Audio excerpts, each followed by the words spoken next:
As the name itself suggests, statutes conferring rights are intended to provide some rights, privileges, or benefits that can be claimed and enforced by the people who are covered by the statute.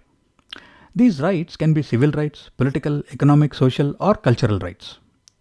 These statutes may grant new legal rights that did not exist previously, or they may clarify or expand upon existing rights, or they may detail the application of existing rights.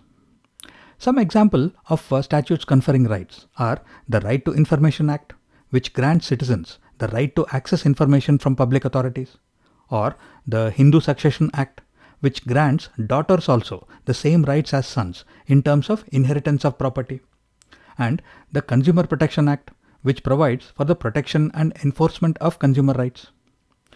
Coming to the interpretation of these statutes, the principles of liberal or beneficial interpretation are used to ensure that the primary objective of these statutes, which is to grant or to protect rights, are achieved. Strict interpretation of certain parts of the law is done to ensure that these rights are not misused. Harmonious interpretation is used to ensure that there is no conflict between the statutes conferring the rights and any other statutes.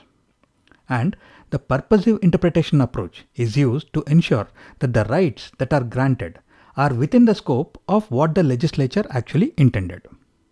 For example, in the Society for Unaided Private Schools of Rajasthan versus Union of India decision, the court purposively interpreted the Right to Education Act to say that even private unaided schools are also required to follow the EWS reservation policies.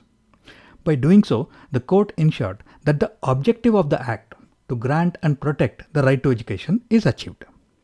And finally, as with any other statute, all interpretation of statutes conferring rights must also be validated against the presumptions as to the interpretation of statutes.